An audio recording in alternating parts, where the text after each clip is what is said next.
আজকে এই ভিডিওটি আমরা জেনে নেব অন্ধকার থেকে আলোর পথে যাত্রা তা নিয়ে সম্পর্কে জেনে নেব। তাহলে মন দিয়ে শুনুন। পশ্চিমবঙ্গ রাজ্যের ছাত্রছাত্রীদের জন্য সুখবর রয়েছে। কলকাতা পুলিশ কনস্টেবল ও লেডি কনস্টেবল পদে কর্মী নিয়োগ বিজ্ঞপ্তি প্রকাশিত হয়েছে ইতিমধ্যেই।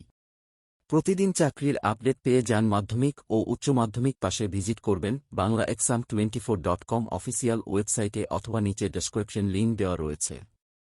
প্রথম পর্ব, অন্ধকারের রাজপথে। একটি ছোট্ট গ্রামে একজন যুবক ছিল, নাম আর্জন। তার জীবনের প্রধান লক্ষ্য ছিল সকলের ভালোবাসা ও আদরের মাধ্যমে সমৃদ্ধি অর্জন করা। তিনি একটি ছোট দোকানে চালাচ্ছিলেন, যেখানে তিনি সাধারণ জনগণকে আপনার অভিজ্ঞতা এবং উপকারিতা দেওয়ার মাধ্যমে দৈহিক ও মানসিক সুখশান্তি সাধারণ করতে চেষ্টা করতেন। আর্জনের সাথে তার বন্ধুরা প্রতিদিনই আসতেন তার দোকানে। তারা সবাই মিলে একসঙ্গে হাসতে এবং আলোচনা করতেন। একদিন একজন নতুন গ্রাহক, নীলিমা, এসে বসলেন আর্জনের দোকানে। আর্জন হাসে মুখে নীলিমাকে আদর করে উদ্বেগ হিসেবে জানিয়ে দেয়, স্বাগতম নীলিমা, কেমন আছো?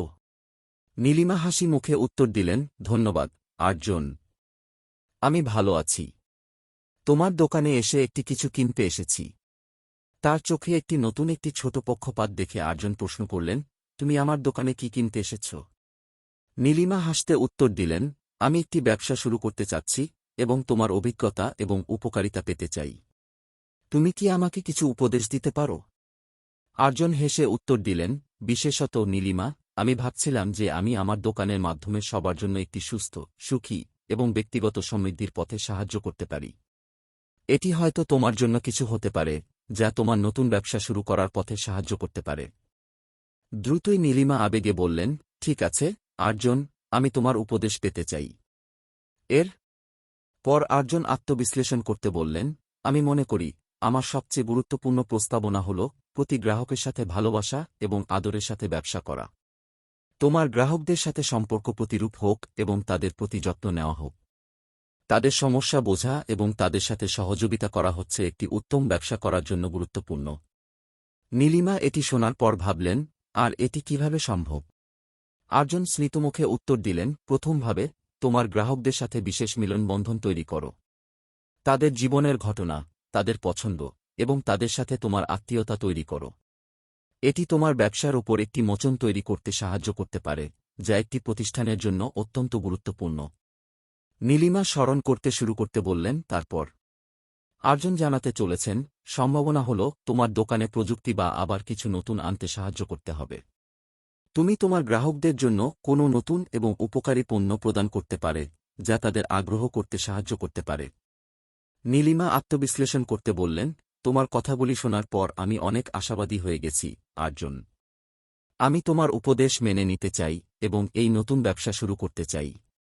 এই মাধ্যমে আর্জন নীলিমাকে তার দোকানের উদ্দীপনা দেখতে সাহায্য করে এবং তার নতুন ব্যবসা শুরু হয়ে যায়।